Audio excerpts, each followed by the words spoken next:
shame. Because those bullets could have saved you a lot of pain. I like pain, you know.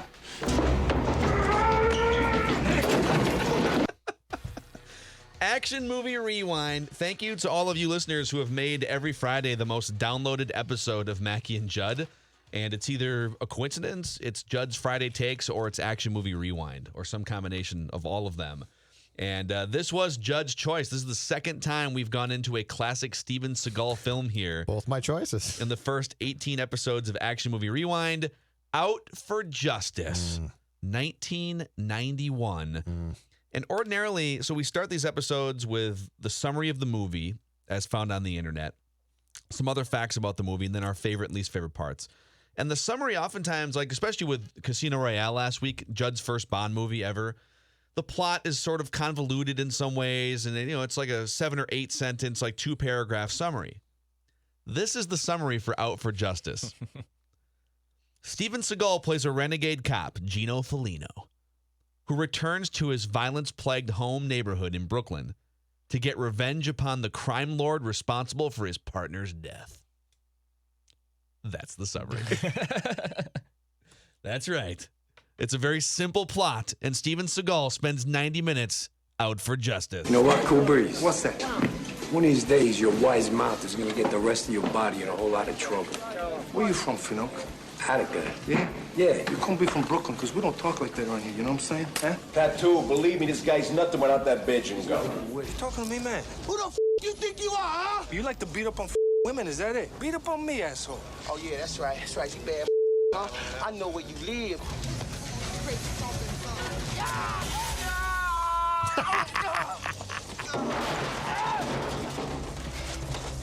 Gino, you son of a bitch! Very difficult to find appropriate clips from this movie. What a classic film.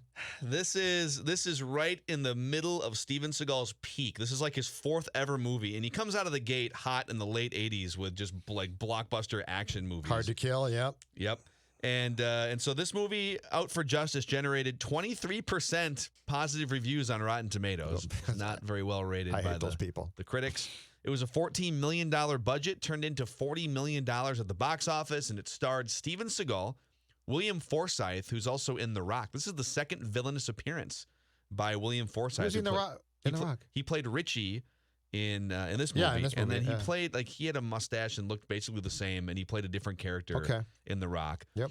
Gina Gershon and the dad from Dirty Dancing was in this movie. Jerry as Orbach. Well. Yeah. Lenny Briscoe. Yes, he was. So let's start Playing with a Judd. cop. Your favorite part of Out for Justice. Okay, well, we played it, and it has long been one of my go-to lines in life, and I absolutely... So the scenes in the bar are fantastic, right? But play the scene again when he walks in and says, "Anybody seen Richie?" Hey, you won't be over here using my belt for like illegal means, would you? Bookmakers and illegal activity, Gino. You also would not know that Richie owns this place and that he sells narcotics here because he's a puke and he likes to pervert kids and stuff, huh? Drugs. Nobody uses drugs around here. Yeah. You don't know nothing, do you? Anybody see Richie? Anybody know who whacked Bobby Lou ain't whacked Bobby Lupo? Okay, that scene. Now, what makes that whole scene so complete is not the fight scenes or Seagal kicking ass. It's this. Did you guys pick up on, it sounds like they cut some type of track of people yelling at Gino's character, but it wasn't people in the bar. Right. So he walks in and goes, "Anybody seen Richie?" And you hear this like distant, "F you." Let's go, you asshole. But it's like they cut it in a room of some sort and then played it as background.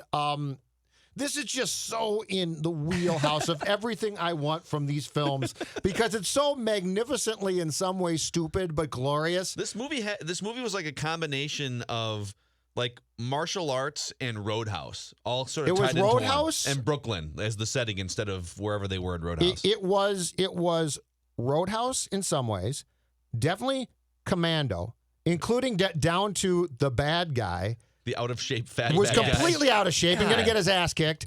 And it had a little bit, too, of the feeling of the first film that we did that you like so much. Bloodsport. The martial arts. Yeah, Bloodsport, okay? Oh, yeah. It was like all of those three sort of combined, but it did have that commando, the bad guy. A lot of toxic masculinity in this Yeah. movie. Oh, yeah. But But you give me a beer, screw you.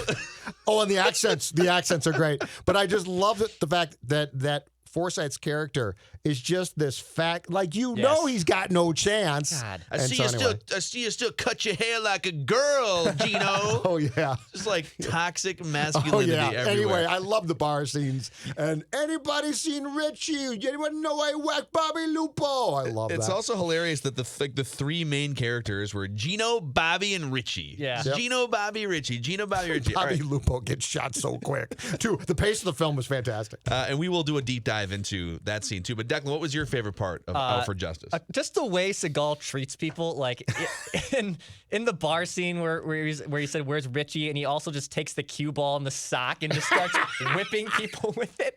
And then also when he goes to the strip club and he talks to that stripper and she figures out that like her other prostitute friend or whatever was also like banging the same guy, and he's like, "Oh, so you were sleeping with the same guy," and she goes to hit him, and he just goes, "Don't be like that." Like just the way he acts and treats people, and the whole movie was a Yeah. delight. There's also a scene, I can't remember, because he goes into so many different establishments looking for Richie. Like half the movie is him just like going into places looking for Richie, then kicking everyone's ass. And there's a guy behind the counter at one of these. It was like some restaurant or store or whatever it was. And the older guy behind the counter pulls a gun, and he's like loading up, ready to shoot him. And it's not like close range. Segal, about to be shot from probably 20 feet away, casually walks over, reaches out, takes the gun from his hand, empties the bullets, and then just like walks out. You don't want to do that. You don't want to do that. Yeah. You don't want to do wanna that. You want to do that. Come on. And he sort of like starts to break the guy's arm. It's just, I love it. I mean, it is like, all right, so I'll give you my favorite part, and then I want to give you a take that you can riff off of here, okay? Okay. So my favorite part of the movie was probably the Polaroid sex pics of Bobby and the two gals, and how often they were referred to, how often they were shown. They got dropped on Bobby. They got dropped By on Richie. Bobby after he got killed at the beginning. Yeah. And I'm just wondering, like, was it a common practice back in the 80s and early 90s to, like, now, you know what, if you want to take selfies, like we see all the time, like people, take selfies of themselves, and like Julian Edelman winds up on the internet, right? It's very easy with your phone. Yes. Not as easy with a Polaroid camera. No. And these pictures were not selfies with a Polaroid. It wasn't like you could see, the gal's arm, as they're both laying in bed together. It was like they were both in the middle of an act with one of the gals, and they're both like looking sideways, smiling at the camera, and somebody else is clearly taking the picture with a dude. Polaroid. And she's got the great hair. Yeah. She has the great 80s hair. Fawcett. Poofed up Wait, hair. when you're looking at that photo, her hair is what you locked in on? Well, she's purposely obscuring, and I don't know why, some key parts, but the hair is great. It's that big hockey sort of hair. Oh my god. Yeah, that was one thing I noticed in those Okay. photos. Yeah. She Yeah. definitely had really, really big hair. Oh, no, she did. She had large hair. No question about it. But here's all right. So transition into least favorite part of this movie. I'll just throw it out there, okay? This is classic Seagal. It's all the one-liners. It's him just dusting like 15 bad guys at once every place he goes into. Yep. He looks the same in every movie back then. He's got the ponytail with the jeans, and he's just he's just calmly walking around. character doesn't and change. destroying people. Yeah, it's a vintage Seagal movie. But I don't think this movie is in the same stratosphere as Hard to Kill. Like once you've seen Hard to Kill. Yeah. I'm sorry, Out for Justice came out like 2 years after Hard to Kill, and they're trying to recreate Hard to Kill multiple times because it's the formula. And I don't mean to buzzkill. Like this is a great movie to review, and I thoroughly enjoyed this for what it was. But like Hard to Kill's plot is very gripping. He spends 7 years in a coma. Yes. He wakes up, returns himself physically to be a lethal weapon, and then goes on a revenge spree against the corrupt senator's henchmen that put him in the coma. Yes. It's a revenge tour after 7 years in a coma. Yes. This plot was fine, but it's like, all right, it's a psychotic bad guy who's going on a jealous rage killing spree. And you don't really get a ton of like the why. So he's on drugs and he's mad. And so he's going to kill everybody. And It wasn't as gripping as Hard to Kill, so I will say By that. this point in the Seagal catalog, I don't think we needed, or he especially needed, a why. Seagal was action movie porn. It was like, Yes. here's a little bit of a I think convoluted plot. I think Hard to Kill was more of, well, we got to have something here, right? There's got to be some, there's some some depth. there. I feel like by Out for Justice, this was, let's get this out as quick as possible, and let's let Steven be Steven, and we really don't care. Sure, that's fair. We don't care. But would you guys agree with my assessment now that we've seen Hard to Kill and Out for Justice? It's not, oh, yeah. I think Hard to Kill is like, and we'll get to the ratings at the end of the episode here, but I think Hard to Kill is on a totally different level than Out for Justice. This was as far as, to use your phrase, Seagal porn goes, this was a ton of fun. It's absolute crap, but that's what makes it so great. Right. Like, I was sitting there, and plus, here's the thing I absolutely loved. I loved the fact the pace of film was so quick. Like, they knew they were producing crap. It's bubblegum. And we'll get to a blurb about that, yes, too. but they knew, the studio clearly knew this is violent bubblegum. Yeah, hey Richie. No, Yeah. we don't need any more I mean, lines Bobby here. Just- Lupo gets killed almost instantly. Yeah. The first scene is, hey, Bobby, is something wrong? I notice you're not the same. And the next thing, Bobby's getting lit up by Richie with 8 bullets, right? In fact, that's worth a deep dive on its own, I think. Let's just start with the first 10 minutes of this movie. Yes. The first 10 Can I minutes give you of this one thing movie. quick, though? Yeah. Okay, the one thing about this film and the fact that it was Seagal porn that made it so fantastic was Bobby gets shot. Seagal is about to go play catch with his son, and he's clearly estranged from his wife at that point. You finish your homework? He's wearing a baseball glove that's a kid's glove. Like, his hand is halfway out the glove. And then he shows up at the crime scene. Orbach's character is like, oh man, I don't know, that this is going to be tough to see. Of course, Seagal goes and looks, and the next thing I think he says to Orbach, who's his boss character, is, all I need is an ungun. Yes. Unmarked car Yes. and a shotgun. A shotgun. Like, And that's I'm like, that's the yes. police. Is that the Yes. police credo? All I need to solve this crime. Yes. Don't give me help. I don't need backup. The force can stay home as far as I'm concerned. I need 2 things: an unmarked and a shotgun. Yes. And Orbach's character, without like being like, I don't know. It's against policy. Yeah. He's like, sure. We got a citywide out. Every available officer. We got ALs at the tolls, airports, trains, buses. Ronnie, this guy ain't gonna run. He'll sneak and he'll hide, but he ain't gonna leave Brooklyn. Now look, I'll feed you every dope digging dive he's got. But let me do it my way. You just give me an unmarked and a shotgun, right? Give me an unmarked car while wearing like a deep V-neck shirt. He's a cop with a beret. But here's the hilarious part. Like, this is laughable. This is cartoonish. Oh. It's toxic masculinity. And pretty much the same thing happened in Portland last week in 2020 America. Just give me like an unmarked car and some sort of high-powered gun And a vest. and we'll take care of the You're situation. right. So that is the culmination of the first 10 minutes of the movie. But I think it's worth doing a trip through those first 10 minutes leading up to that line. Of course. So I just took notes on the first 10 minutes because it was glorious. So it starts with Gino and Bobby, his partner Bobby, seeing a pimp assaulting his prostitutes. Yeah. And so they're sitting in their car and they're kind of like, when should we intervene? Okay, now he's hitting them. Okay, we'll get out. We'll take care of this. And by the way, they had known because Gino and Bobby were childhood friends. I believe the pimp, they also knew from being in the same community. Yes. They knew Richie going back. They knew everybody. They all went to your school wife. together. I knew where you live. Right. Yes. So after being detained, the pimp threatens to have relations with Gino's wife. Yes. He said it differently than that. And so Gino then throws him through a car window as sort of retribution for making the comment to his I know where wife. you're going with this. I love this. So, I was going to leave that part right there and get to the Richie part, but where were you going with No, they introduced the film, so he throws the pimp through the windshield of the car. The guy goes through, and his head breaks the glass. windshield glass. And then they do the early 90s freeze. They show Seagal's face looking at the pimp, and then they flash and freeze out for justice. I mean, So great. that's such a great primer that we are about to start a classic film. And then shortly after this, you get right into the plot. You get right into this bad guy, drug addict, rage-filled Richie.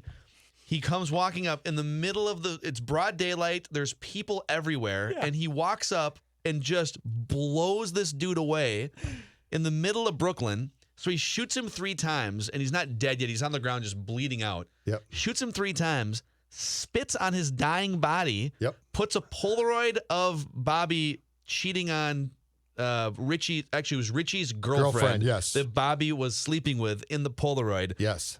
Puts that on his body and then shoots him again.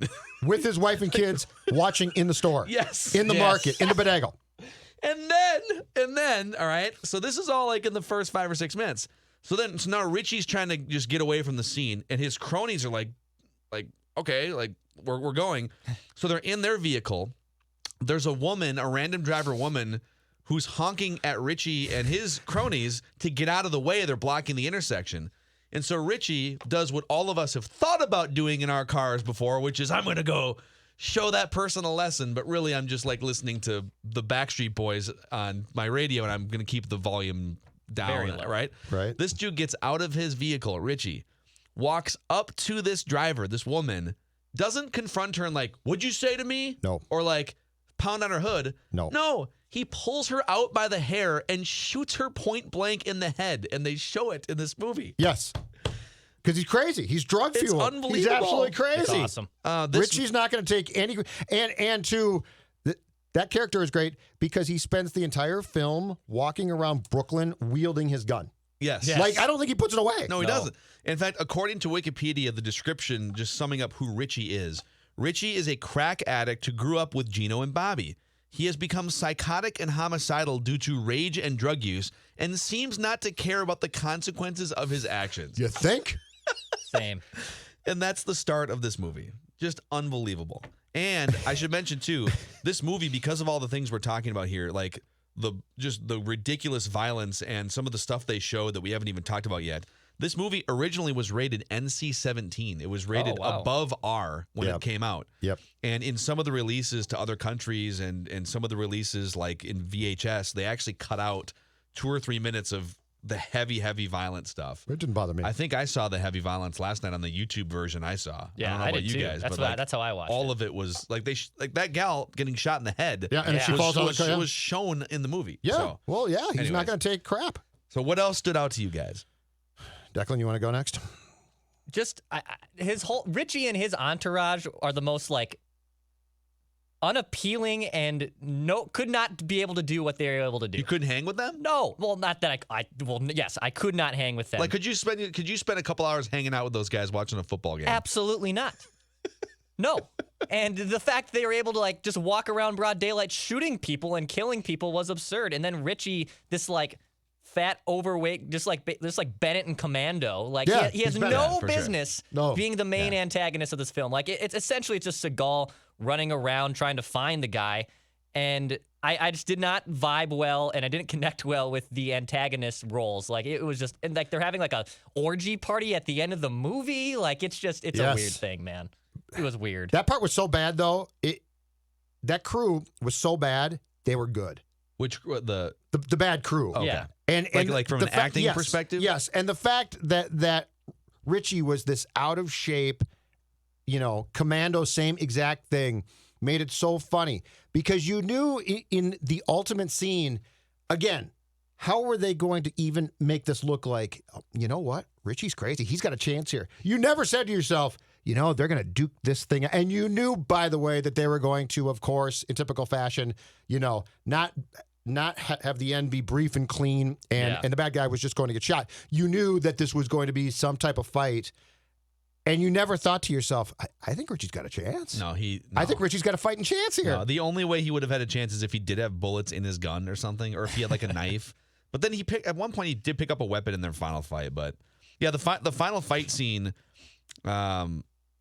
Let's see here. Gino stabs. What did I write down? Oh yeah, Gino stabs Richie in the face with like a corkscrew. Or A corkscrew. Something, like a wine Yeah, opener, right? yeah, exactly right. And then he From the grabs a party. gun. Yeah, and then he grabs a gun and shoots Richie's lifeless body a few times just for good measure. No, he does that. He does that with the mafia guy's gun to make it look like the mafia killed him.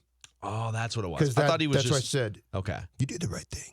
You Got did it. the right thing. Because he's like, because Gino's supposed to be the sort of fringe mafioso guy who is a cop. Sure. But he knows all the mobsters. And it's like the mobsters. So the whole film is basically Gino and the mobsters separately racing to get to Richie to kill him first. Right. What are the 5 words you guys would use to describe Richie? If somebody asked you, like, hey, yeah, that guy Richie, what's that guy Richie all about? What are the 5 words you would use to describe Richie? Diabetic would be one.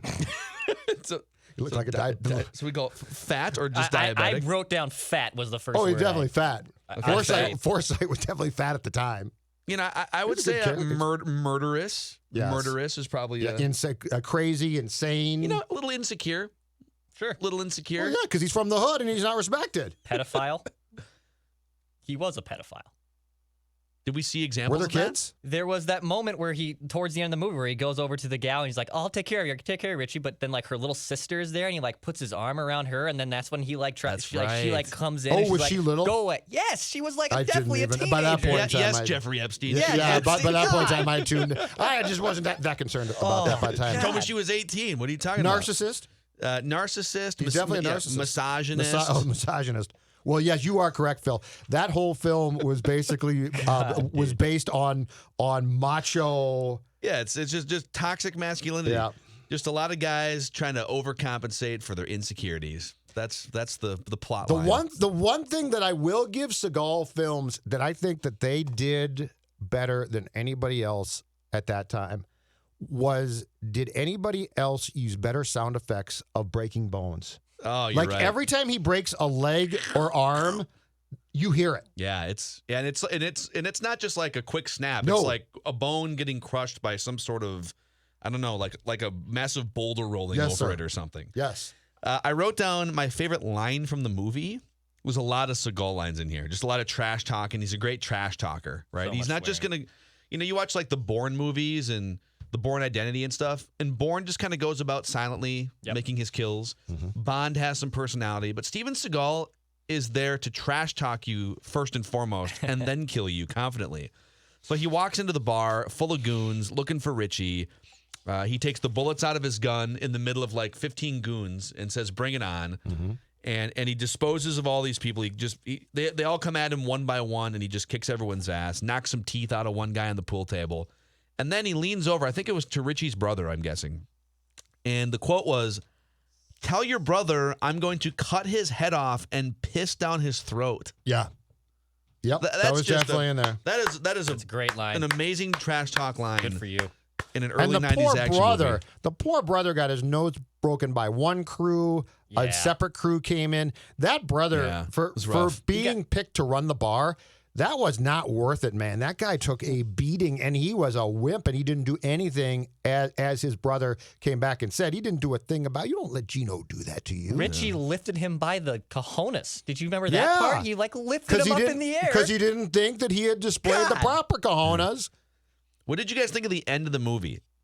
So he sees the station wagon Funny. that earlier Yeah. in the movie, the station wagon that dropped that poor puppy off in the garbage bag. Oh, Full yeah. circle. And he basically Actually, you know what? My least favorite part of this entire film, and I've got it written down right here, is who, for the most part, takes care of the dog. Because the dog gets dropped off in the bag by the guy early on. Well, how much And ti- Gino finds it and sticks it in his car. And then you see the dog occasionally. But there's like long stretches of time where I'm curious, who's taking care of the dog? Well, I think my follow-up to that would be, do we have any idea or any concept of how much time passed in this movie? Did it take place over 2 days, a month? I think I no. feel like it was just one night. I think it one was very day. quick. Yeah. Yes, I think it was very quick. Okay, so the dog was just, it wasn't like the dog But like, was... did the dog just sit in the car the whole time in Brooklyn when he wasn't? I thought when he buys it food, he's like, I need some dog food. Right, I need so did he puppy go food. home Yeah, I then? got puppy food, and I thought he Oh, drops the puppy it. food's right Yeah, here. Yeah. He needs some of this too. Yeah. I thought he drops it off with his wife. No. In fact, when he goes inside to his wife's house, and Richie's crew comes in and shoots up the house. That's right. The dog's Okay. back in the car. Okay. No, this dog is like driving. Because I'm an animal lover. I love animals. No, the poor dog's sitting in the car, and they come in and try and kill the wife, his kid, and Gino. Yeah. And then, of course, you get the ultimate double comeuppance. The guy who initially threw the dog out the window at the end, Seagal kicks him in the seeds, and then he falls to the ground in pain, and then the dog walks over and pees on the guy's head. Yeah, And then right. they all walk It's away. a police dog. Is that a police dog or what? From Wikipedia, can we get to the From Wikipedia Yes, section here? please There's do. some great stuff. All right. Yes, this is good. Director John Flynn. This was, I think, the peak of John Flynn's movie directing career. Just taking a glance at his Wikipedia pages as well.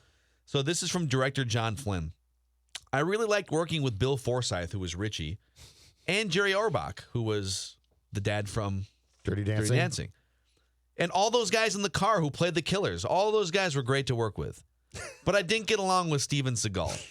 He was always about an hour late for work and caused a lot of delays.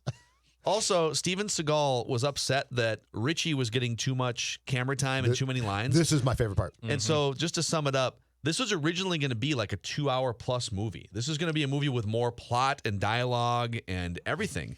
And Steven Seagal eventually said, listen, I'm the star of this movie.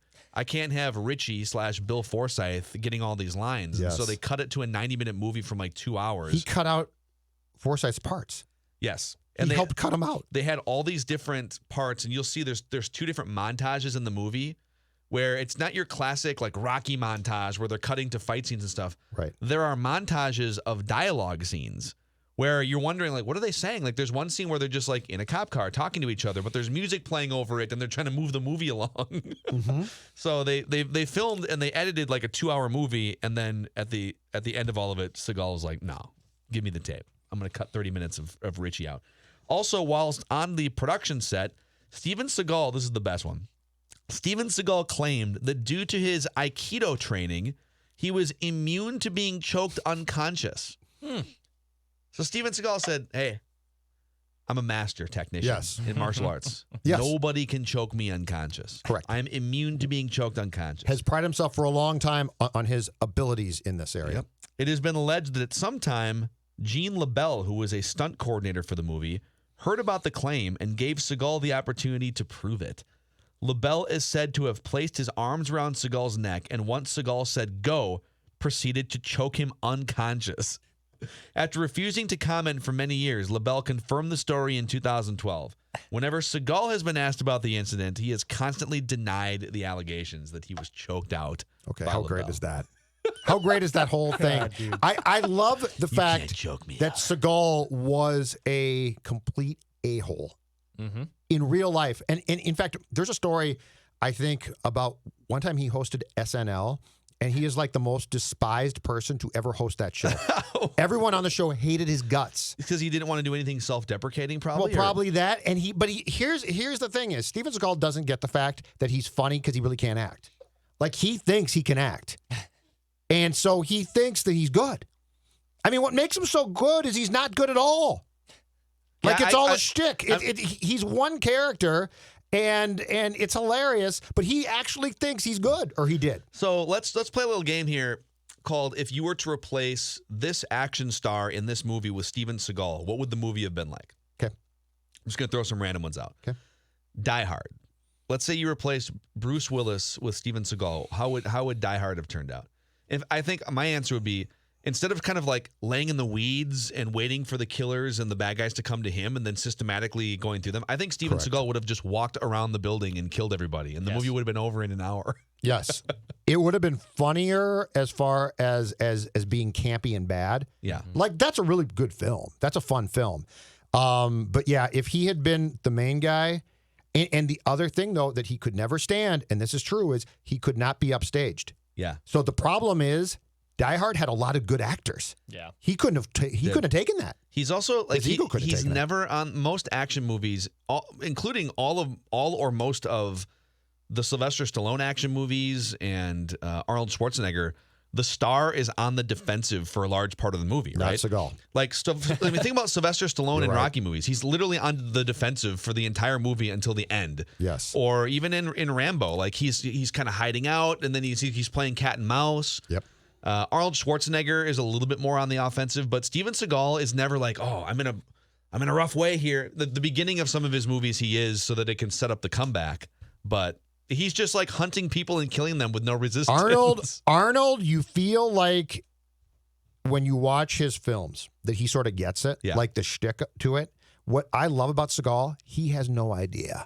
Like he doesn't get it He's at all. not in on his own joke. No, he thinks I'm doing the Lord's work here in action films, Yeah. and it's like that's what makes you so great. Yeah, man. Like he sees Out for Justice come across and thinks like that is an Academy Award. That's what he thinks. masterpiece. Absolutely right. Yeah. Absolutely This right. movie, by the way, was not the winner of any Academy Awards. I went and checked just to be certain.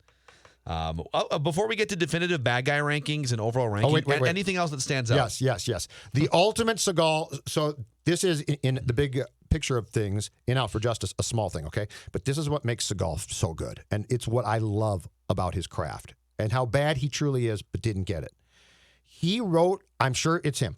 He wrote in a scene for himself where he's telling his wife about how Richie's dad, Mr. Madano, I believe, had helped raise him and had given him some cash at times to go to the amusement park because his own dad abandoned him. And his own dad came around, but he didn't know for a long time that was his dad. And then he started to deduct it and figure it out. And that's the scene that ends with, and you know what I did for him tonight? I arrested him. Mr. Madano, I arrested him.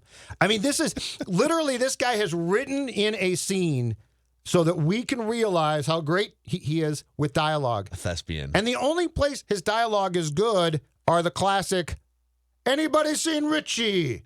Anybody know why Richie whacked Bobby Lupo? Or the 5 seconds before he kills somebody. Yes, Like, but that's think where his about that. dialogue He won. actually had a scene written in explaining his relationship with Richie's father and how that man had helped him. And if you look at Seagal's face, like he really thinks I'm selling this. Yeah, he thinks he's a thespian. I'm doubled over on my couch laughing. I love it so much. Yeah. Anyway, who was your guys? There's not that many options here for this one, but who was your favorite character in the movie? Outside of Seagal? I mean, there's not that many options. It's like Richie or Gino. The poor guy in the wheelchair who Richie decides to whack, and I don't know why. I wouldn't tell on you, Richie. No, I'm going to end your pain. And then he just whacks him. I kind of like the police chief who just allowed Steven Orbach? Seagal. Yeah, Jerry Orbach's crazy. Just the to do dad from whatever the Dirty hell he Dancing. wanted to do. I'm going to go with the dad from Dirty Dancing too. Law and Order, man. But that's his day job. An unmarked car and a shotgun is all I need to solve this crime. I like to envision. You think cops are a problem now? I like to envision, like when you see Reginald Vell Johnson as a cop in different movies. I like to envision that they're playing. This is like a glimpse into their life as the character from The Other Thing. Like that's Carl Winslow, and he's just at work on a Saturday night responding to a crisis, right? That like this dude comes to his job, check out a crime scene, but man, he's really stressed out at home because his daughter's been shacking up with the dance teacher guy from Dirty Dancing. Like definitive bad guy rankings. All right, so here are the rankings to this point. It's Bennett. Well, let's go through the rankings. Bennett. It's the same guy. So number 1 is Hans Gruber from Die Hard. Number 2 is Cyrus the Virus from Con Air. Number 3 is Brad Wesley from Roadhouse. Number 4 is Mr. Joshua from Lethal Weapon. Number 5 is Ivan Drago from Rocky IV. Then we have Dennis Hopper from Speed, the rogue CIA agent James Monroe from The Expendables, angry terrorist Ivan from Air Force One, the corrupt senator from Hard to Kill, the aliens in Independence Day, Le Chiffre from Casino Royale, Chong Li from Bloodsport, Bennett from Commando, Bodie from Point Break, General Hummel from The Rock, Sloan from Wanted, and then the incompetent Russian military is last in Rambo 3. So if we're going to put him near Bennett, right? Bennett, who's Fat Freddie Mercury in Commando, would you put him above or below Bennett? Above. I liked him more because he had a bigger role. So the character was probably more fun. Yeah. But I mean, just as far as believability of bad guy, and I'm not saying a fat person can't be a bad person, because that certainly could be the case. But just as far as like the antagonist, and at the end of the film, it's going to be Seagal versus this guy. I'd put him above Bennett, but it's got to be around the same. I think. You could say the top 5 villains on our list, they're all iconic in some way. Hans Gruber, Ivan Drago, like they're all very iconic. Richie is not iconic. Bennett's not iconic. They're just random dudes. What would Seagal, if Seagal had been in Die Hard, and the final product comes out for them to see first, right? What would Seagal have tried to do to the Hans Gruber character to not be upstaged completely? Because he clearly, in this film, he clearly had them go cut foresight scenes because he was really good. It went to work because he's just a good actor. Because when you think of Die Hard, like I think Hans Gruber is on an equal level in terms of screen time. And when you start to rank the characters in that movie, like Hans Gruber is the greatest action movie villain ever. And Steven Seagal would never have allowed that. No. Right? No, hell no. No. So, all right. So I'm putting him just above Bennett and below Chong Li from Bloodsport. He's kind of in that bottom third for us. And that brings us to the 1 through 10 Seagal rating system here. The top 5 action movies that we have reviewed to this point based on our composite average score: Die Hard, Commando, The Expendables, Roadhouse, and Hard to Kill. All 8.5 to 10. And then the last 5 are The Rock, Air Force One, Rambo 3, Wanted, and Bloodsport is at the bottom here. So we'll start with Joe. What's your 1 through 10 Seagal ranking here? All right, I'm going to give this because this, in many ways, lives up to what I want. But I agree with your assessment that this is not Hard to Kill. I'm going to give this an 8. Okay. Because it's so bad, it is good. But Hard to Kill is bad and better. So this can't get a 10, but I'm going to give this an 8, Declan. Dex? I would give it a 7. It definitely fits our mold of cheesy action movies. There's blood, there's violence, there's one-liners. There's a messy plot, too, that's involved. So I would give it a solid 7 out of 10. All right, I'm going to buzzkill this a little bit. I just can't put it anywhere near Hard to Kill. It's not Hard to Kill. So I'm giving it a 5. Okay. Which brings our average composites an enjoyable 5, I will say. Enjoyable 5. Yeah. It lived up to what it's supposed to do. Yep, exactly. It's not 90 minutes of my life that I want to give back. Let's put it that way. Well, and the key is it was short. Yep. And by giving it a composite 6.7 score, it puts it rightfully below Speed. I could not, in good conscience, I had problems with Speed. You did. You can't put Speed below Out for Justice. Hey, man, chips have to fall where they may. Anybody seen Richie? Anybody seen Keanu? So good. So next week's Action Movie Rewind, it's my turn to choose here, right? Yes, sir. So I'm kind of going back and forth. There's one from the 90s that is a no-brainer that we should do at some point, but then I looked at the runtime, and it's 2 hours and 20 minutes. I won't even tell you what movie it is, but we'll go back to that one at some point. Right, I don't think we need a 2 hour, 20-minute marathon here. So 1991 was Out for Justice. I figure it's kind of fun to bounce around different eras and sometimes go old school 80s and 90s. There's a wheelhouse. Sure. We're going to fast forward 10 years to 2001, gentlemen. Okay. The first in a long line, The Fast and the Furious. Oh, yes! Oh, never The seen one. Fast and the Whoa! Never seen one. Whoa! I've seen parts. Okay. To be clear, I have seen parts. Okay. But I've never sat down and watched an entire one. Paul Walker. So this is Paul Walker and Vin Diesel? Vin Diesel. Okay. And then later on, The Rock came along in this series. But I mean, there's like 10 Michelle of these or 12 of these Rodriguez, now, right? right? God. yeah, there's like 9 or Rodriguez. 10 of them or something. Okay. I'm juiced. Fast and the Furious. The original Fast and the Furious Awesome. from 2001. Bring I it can't on. believe it's been 20 bleeping years since that movie came out. Bring it on. But Can't wait. yeah, and we encourage all of you listening, to just follow along with us. Watch that movie sometime and tweet us your thoughts. We have a long list of movies. There's a couple more that I added to the list, like Showdown in Little Tokyo has been recommended a couple times. And so that one's on the list at some point. But if you guys have recommendations for movies that we should dive into that we haven't, just tweet us at Phil Mackey, at Jay Zolgad, and at Dex's tweets. That's a wrap on Action Movie Rewind. And we will see you guys on Monday, hopefully Anybody to seen recap. Mac-